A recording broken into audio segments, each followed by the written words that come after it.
Vamos a empezar. Let's start, everybody.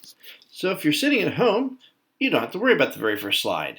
And if you're live in class, well then let's cover the basics, shall we? Lanyards llevados. Don't forget to have your lanyards worn and in plain sight. Oídos abiertos. You should have your ears nice and open. And finally, teléfonos escondidos. Your telephone should definitely be out of sight and hidden. Can you find the phone somewhere in this carpet? It's got to be there somewhere. Jeez, that's a pretty good hiding spot. All right, let's go on, shall we? Vámonos. So when I start at the beginning of class with Buenos dias, clase, then you guys normally reply back to me, Buenos dias, señor. Let's let everybody know that I'm ready to start. I don't have to answer anybody's questions anymore. I don't have to send people to the office. I am raring to go with all the goals I've lined up for you today. So, when you hear Buenos dias, clase, please come back with Buenos dias, señor. If you happen to be in the afternoon, well then of course we're going to say Buenas tardes, clase. And your reply is Buenas tardes, señor. Notice we're not in college, so therefore you don't have any evening option of Buenas noches, señor. Buenas noches, clase. All right, let's move on. One of the most important things we have to know is, what day is today? Is it a band day, a chorus day? Is this the day we're going to the field trip? So, very important question. ¿Qué día es hoy? Hoy es lunes. So, el blanco es para mí. Hopefully you figured out by now that the white part is going to be my part. Y la rosa, and the pink part, es para ustedes. That's for you guys. ¿Es mañana jueves o martes? Days of the week. Kind of foggy on that, but I'm thinking, is tomorrow Thursday or Tuesday? Mañana es martes. ¿Y cuál es la fecha de hoy? Besides knowing what day it is, you might need to determine what date it is, especially with all the things that we have to do and all the different programs and being at work. So, out of all the dates in the world, which one is today's date? ¿Cuál is more of the what, which, rather than just like what day is it? So when there's lots of possibilities, use ¿cuál? ¿Cuál es la fecha de hoy? Hoy es el 31 de agosto. Wow, very last day of August. Caramba! ¿Y cómo se dice you guys in Spain en español? Remember last year how we had different ways to say you guys depending on if we were in Spain or if we went to one of the other 20 countries around the world? Well, only Spain is going to use this. But since Spanish literature contains a lot of it, we better know it, just in case we ever run across it. Se dice vosotros, right? So, ¿cómo se dice? How do you say it? Oh, you say it, se dice vosotros. ¿Y cómo se escribe vosotros en español? My name is Miguel Vosotros, and I really don't know how to spell that well. And vosotros just sounds kind of weird to my ear. So maybe could you spell vosotros for me in Spanish? Remember, there's two B sounds in Spanish, and one of them belongs to the V. So ¿cómo se escribe vosotros? B de vaca. O S O T R O S. ¿Y hace mucho calor hoy? ¿O hace mucho frío? Brrr. Hace mucho calor. ¿Y cuántas chicas hay en la clase? Another awesome question word that we learned last year was cuántas, how many. So cuánto is more like how much. Cuántos, how many. I told a story about Barry Long. Sadly cutting off his own toes when he was little with a mower. And we said, how many toes does Barry Long have? ¿Cuántos? So how many girls are there in class? So look around and you'll start off with I and then follow it with the number of girls that you see. So ¿cuántas chicas hay en la clase? Make sure to say I and not hey. Hay 9, hay 14, hay 5. It's going to depend on how many people you look around at and see that are feminine. All right, let's switch it up a little bit. ¿Cuántos chicos hay en la clase? Oops, I made a little mistake. Should have had a O there, right? ¿Cuántos chicos hay? How many boys are there total?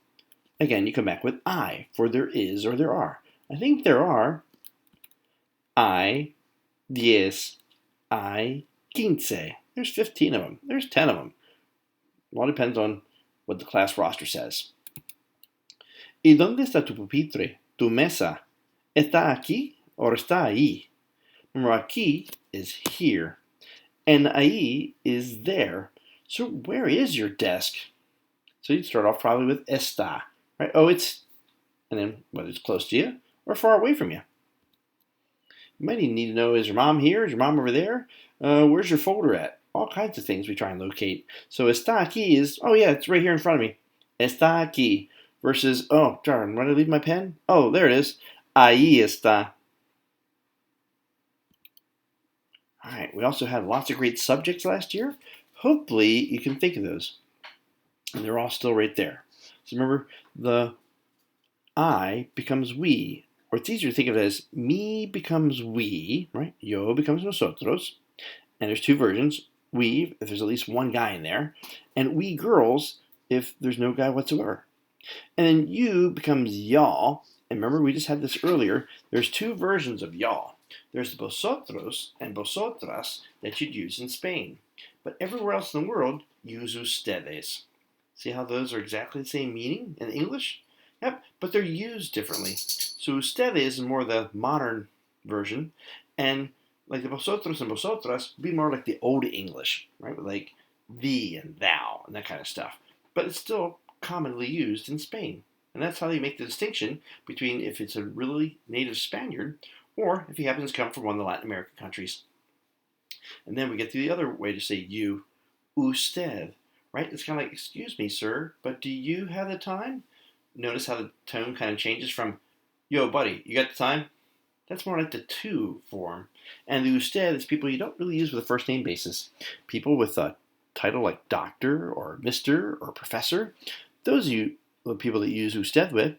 And then we already said ustedes would be y'all, you guys, youans, everywhere else in the world but Spain. And then also we have el for he. So if you take he and add t and y on the back of it, you get the word they. Well, the same thing. If you take el and stretch it out and make it a little bit longer, you get ellos.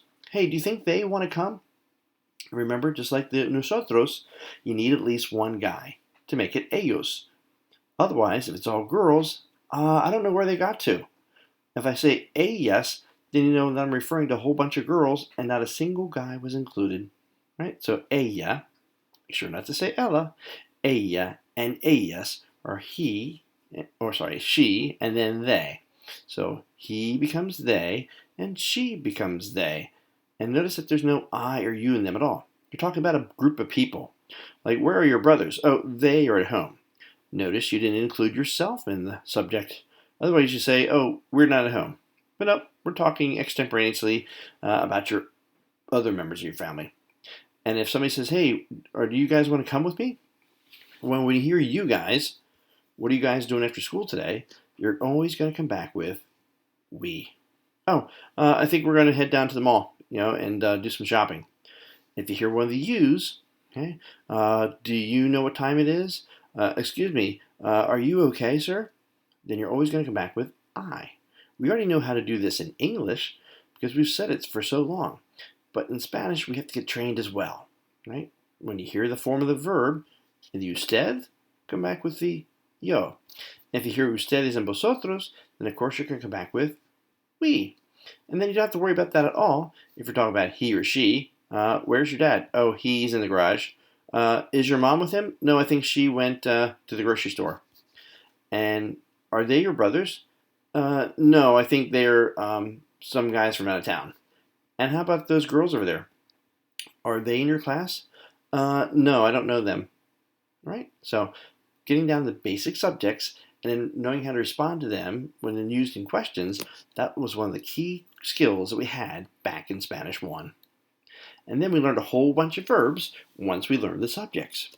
And we learned that there's like 6 endings to the verbs in Spanish.